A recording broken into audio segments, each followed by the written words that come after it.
it's time to introduce my February limited color palette. These are the colors I'm going to be using in February. And yeah, there's been a few people who have said they want to join in. So I'll go through the colors I'm using, the color scheme I'm using, then the different materials.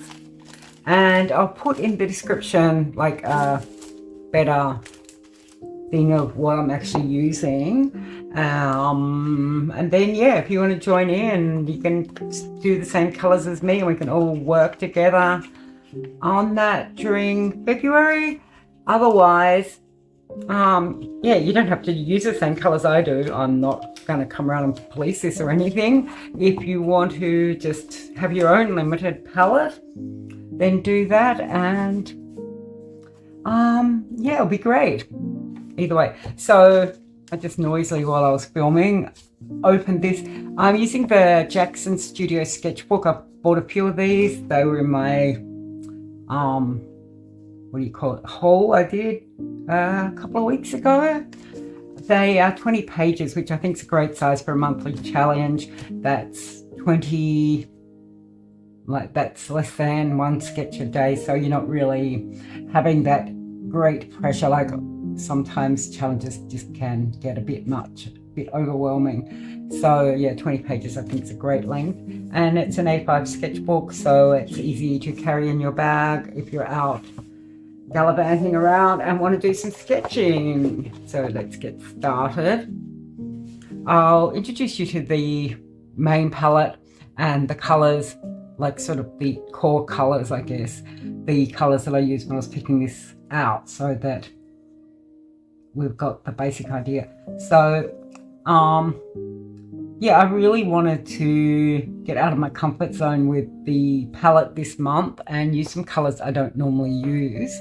So I went hunting around online and found a site that has different palettes, and this was one that really appealed to me, and I thought it really is quite different for me. This pencil needs sharpening. I'll do that in a minute off camera. So we've got the orange. The orange is the Luminance Dark Cadmium Orange. Then this is the Prismacolor Grey Lavender. I might actually get into some different purples as we're going, because purples are so hard to color match.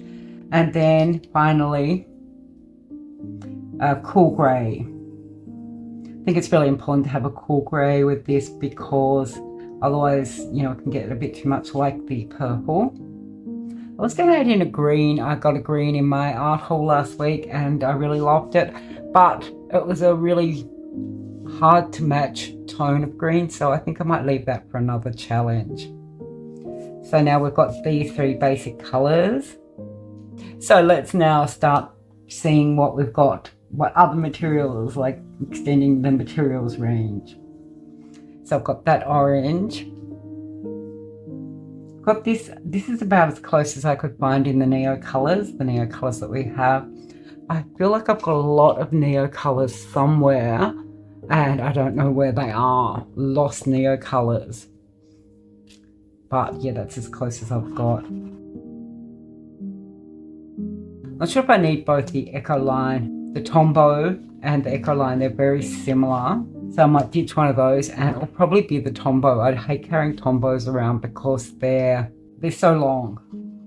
That's actually Scarlet Red. That's a bit darker than I'd like. I mean, it might be okay if I added some, not sure if this will work or not. No, doesn't work. So then I've got this. This is a Pick Pans. This is also Scarlet Red. I guess Baby Castell, it's going to be the same color, right? Then we'll get this one. This one, still not getting quite what I wanted there. And I'll come in and add the paints in later because I'll do those all together. So yeah, that's a very grey purple. I would actually like to have sort of more. I've got this. This was in my last video. Now all the things I bought in my last video are making sense, right? Because yeah, it was for this. Kind of feeling like to put those together. Let me just see.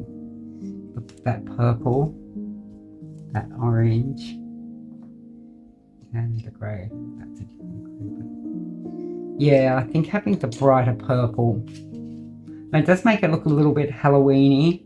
Then I've got this. This is also what I bought in my last art haul. And that's quite dark, but I liked it. Just lightened with the white. And then I had this Tombow. I think this is a bit, yeah, it's a bit too blue. Tombow is definitely not winning today. Then this is not working very well. I think, you know, if I spent some time shaking it and pumping it, yeah, look at that, now it's working too well. Peeled the paper a bit, but that was because I was trying to use it when it was too dry. And that is the Pilot Pintor paint pen. I really like that. That's a keeper. Yeah, it's so hard with purples. Like getting the same color, even close to the same color in purples, is really hard. I'm finding. But yeah, we'll go with those. So starting with, now with grey, I was going for the cool grey, and I've got like just too many choices. This is cool grey in the Derwent drawing. That's quite green. Then I've got the Faber-Castell Pitt Artist Pen in Cool Grey 4. Yeah, completely different. I don't mind if I've got a bit of tonal variation in these greys, because it'd be good to have some dark. Yeah, that's the Blick Studio Cool Grey 70%. And that's those two are very similar. Ecoline. That is incredibly dark for a grey. And I think the reason is I might have filled it with a different coloured ink. I'm not sure, but it is very possible that I did. So there's that one, and then there's that one. It's kind of hard getting the colour selection right, because I want obviously the same colour, very similar colours, but I also don't want to be carrying around a whole heap of art materials that are almost the same, like, yeah, with the Ecoline and the Tombow, for example. Don't need to have both. There's no, I'm not getting anything extra from having both of them in my kit. Whereas if it's, say, having the same colour in a Ecoline and the Caran neocolor or something, yeah, then I'm getting that variation in texture. I really love this Posca. This is a big chunky grey, and I think it'd be good to use. I very rarely use Poscas, and so it might be good. I might actually get rid of that cool grey, the Derwent drawing pencil, because that does have the green tinge, whereas these are all, and I might get rid of that Ecoline that's incredibly dark, and just keep this collection. It's still getting to be quite a big collection. I've still got another Posca here. I don't know if these, I must have bought this in Japan because everything on it is in Japanese. Yeah, that one works too. That's a nice juicy Posca. This is also grey. 37. So these are both the same colour, but that one's big and that one's not big. So that'd be good to use together. Okay, so I've got a pretty big pencil collection, but it's, well, not pencil, they're not all pencils, a big collection of materials, but it's kind of good to have that variety. I've also got this one, which is cool grey in Holbein. I don't think I have many greys at all in the luminance. And now I'm thinking about, does the luminance range actually have many greys in it? I have no recollection of that. I might check it later. When using these, sometimes it's good to just clean the end off, because that end's full of purple. Yeah, I kind of like didn't have any kind of grey in the Caran, but I keep calling it Caran, any grey in the neocolor pencils, but I feel that works really well. Just having the black and white and mixing my own grey as I go. So now I'm going to test some wet material. I don't know why I said that in that weird voice. This is the Holbein acrylic gouache, and it is permanent yellow orange, and that is exactly the colour I wanted. Thank you, Holbein, for making a colour that goes so well in my little palette. Then in the same range, this is one I bought in my art haul last month as well. And again, that's exactly what I wanted. It's a pity I don't have an orange in the Posca because I've got the paint pens in the other two colours, but I don't need to have every colour having the same materials. I can play around with that. So yeah, I don't have the grey in the acrylic gouache. I couldn't find a grey. Oh, wait a minute, I am lying. I found this grey. Most of our greys we have are blue greys in the acrylic gouache. That's because my sister is obsessed with blue grey. Oh no. Oh no, look what I did. I was taking the lid off my water pan and oops. Oh dear, that was not a smart thing to do. I'm just going to have to get some of that off there. But yeah, that's a great grey. What am I going to do with this? I know what I'm going to do. I'm going to turn the page in my sketchbook and I'll just do a background with this paint. Oh, that is so much paint. And I've just got it everywhere. Dear me, what a stupid thing to do. That's a life lesson to be learnt. Do not hold an open tube of paint in your hand while you are trying to get the lid off your water pen, or you'll just end up with a mess. I'll go and wash my hands and then I'll come back and you can see what I've done, what my final selection is. So guys, this is the bit where I meant to ask you to subscribe and like and all that kind of thing. I'm sure you've heard it all before. And if you've got your thumbs up thumb close by, I'd really appreciate it. Thanks. Okay, I've got to wait for this to dry. It is drying quite fast and I've got clean hands again now. I'll just put the lid back on that paint so it's not sitting around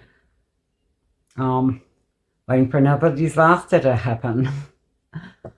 Oh, I can't believe I did that. Oh, there's some bit of paint on my paper towel here and I've got it all over my hands again. Me having clean hands, it's not really much of a thing. It's a good time to see how this paper takes water. That's, yeah, not great on the actual sheet, but it hasn't gone through, it hasn't bled or anything, so that's good. I hate it when, you're using water on one page and then the next few pages are all a bit crumpled. So for my final February palette, oh, I just realised I got paint on the lid of my water pen too. Oh, disaster. Guess it's not that much of a disaster having a bit of paint on your hands. There's nothing new around here, that's for sure. So for my February palette, I've got the, let's move everything over. I also got this cute little sticker I found when I was looking for art materials. I'll put that on the cover of my sketchbook. I've got the luminance. I always find it hard to read on the luminance. Dark cadmium orange. The neocolor orange. The Ecoline pen in light orange. I'm going to take these two scarlet red in the Pit Pan and the Albrecht Dürer watercolor marker. I'm going to put them in the reject pile because they were a bit too dark. And then I've got the Woody 3-in-1. That is water soluble too, which is great. And then finally the permanent yellow ochre. Oh, it's got more paint on it. I've got paint. Oh, this is paint. The paint is getting spread further. So that's 5 different flavors of that orange. Then in the purple, I'm going to use the Chromaflow Lilac. Let's just call this Lilac. Lilac. I'm still not sure about this Prismacolor because it is a bit grey. I mean, it's greyed lavender, so yeah, of course it's got that grey tinge to it. Then the neocolor, but I might mix the white with the neocolor to tone it down a bit. But yeah, I think that is also nice and lilac-y. The Pilot Pintor paint pan, that is pastel violet. And I'm not sure if you can hear that on camera, but there's a car out there. Lilac in the acrylic gouache. And this one is the Holbein. I think. Does it say Holbein? Yeah, Holbein. This one is the Holbein. I call them all Holbein, but that one is actually the Holbein. So now into the greys. The Holbein Cool Grey pencil I really like. I'm just doing these again. I'm going to have the two. I like having the 2 different thicknesses in the Posca pens, the chunky and the thin. So that was great in the Poscas. Then I think this Blix. I had trouble with these Blix pens before because they really bleed through. So I think if I just use it lightly, it's fine. So I'll go with that. I think with the, yeah, that was the one I was going to ditch. This is just a cheap marker. And I don't think that's going to add anything that I don't already have. I've got this trusty highlighter pen, which I think works quite well. Yeah, I'm not sure about the Pit Pen. I might add it in, but throw it out later if I'm not using it. Then I had just the black and white neocolors. Oh, I just realised, this page is going to be sticking to this yet. What a mess. What a mess. And lastly, my favourite, I'm not even going to touch the end of this, the Turner Acryl Gouache in Inezu. Oh, grey. J grey. They call it there. So they are my colours for February, my February palette.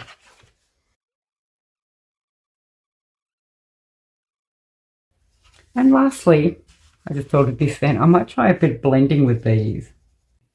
So that's my February palette. Are you going to be joining in this challenge? I will put a hashtag up, I think limited palette challenge. And if you are posting on Instagram, yeah, tag me and use the hashtag so that I can see what you've done. Actually, I'm not even sure if hashtags are worth using at the moment because of the changes on Instagram. I really hate that what I've done with hashtags on there. But yeah, tag me. Okay, Birbfest, it's done. And I'm really glad that I finished this because I'm not really that I was getting sick of it, but more I've got a lot of projects on at the moment. And so it's good to just have a big tick against one. Finished. It's done. So now let's sketchbook tour this baby. I didn't write the names of the Birbs on the first couple of ones I did, so I'd have to go back and refer to what they are, but I'll put all the bird names in the description. Yeah, for this I wanted to do pastels, crayons on a gouache background. So I went through and did a whole heap of the gouache backgrounds before it started. I found that was a lot harder than I was expecting because you've got to wait for the paint to dry. Like, you think, oh yeah, I'll just squash up the whole sketchbook. But yeah, you've got to wait for the paint to dry on this page, or maybe put something to hold it, and before you can go and do the next one. So I didn't gouache every single page. And I also found the gouache, when I was photographing things for like Instagram, to put on Instagram, sometimes the gouache colours come out a bit dull and lifeless. So those were the first two. Just coincidentally that this yellow and this yellow were both on the same page, but it works really nicely. Then we'll go on to, so hard with the crayons and having to put the protective paper between every single page. We've got the green crowned plover crest. Green crown plover crest. That's hard to say. Yeah, again, wax crayon. This is the oxpecker. He looks a bit angry. Actually, I might keep the paper out for the time being. King penguins. I love this guy. He looks so angry, like, come on guys, keep up. And the scarlet ibis. I couldn't get the red to pop as much as they do in real life, but I do like the pattern with that. I wish I'd sort of done more of this, like lots of birds on the one page, but yeah, most of the time I didn't. Then this guy that I forgot to name, but he had really cute flower eye. And curl-crested Arakari, I think that's how you say it. He had this bobblehead. It's cool. Crested Caracara and the Eclipsis parrot. Love the colours of these. This one got a bit messy, but oh well. Kingfisher and the Egyptian goose. Cerulean warbler. That's really had the colour transfer a lot on that.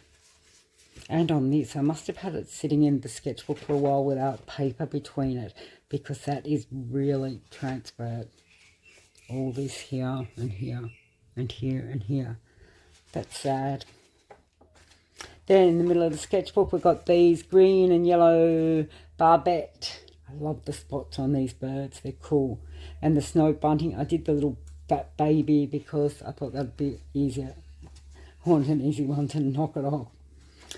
This one too, I haven't put paper in, and it's really transferred. The colours transferred between the two pages, which is not good. Blue jay and the Bartelure. I have no idea how to say that.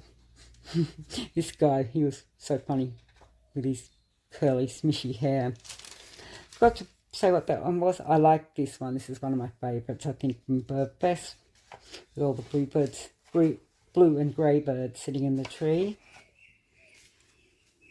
I'm not even going to try and pronounce the name of this bird. I will just call him Cheeky Little Mohawk Guy.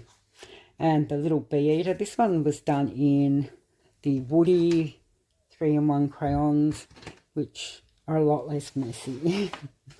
Then this guy, the Paradise Tanaga. Tanaga? I have no idea. This was the strangest bird in all the birds in Birbfest. This Californian sage grouse. He had these two big yellow booby things on his chest. They probably shoot poison. Then the Crimson Chat and the Polish chicken. Polish chicken is so weird, but I wish I'd done it on a darker background to get all this wild hair coming up here. Then the Pukiko Goldfinch, even that's transferred a bit.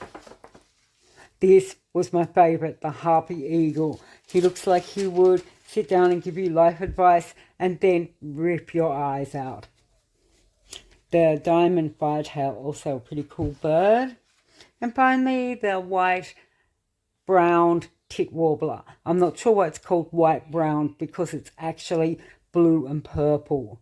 I would have actually called it, and a bit of yellow in it, I would have called it Fluffy Rainbow Bird. But I'm not a person who names birds, so What do I know? So yeah, it was a bit of a challenge doing this, but it was a lot of fun. Lots of birds. I found out lots of stuff about birds. Got to discover all these wild and wacky new birds that I didn't even know existed. Got to do a lot of practice with using oil crayon, which is so messy. And I've got a challenge. Finished. Go me. Congratulations me. I think I need to now go and have a cake to celebrate Birbfest 2024.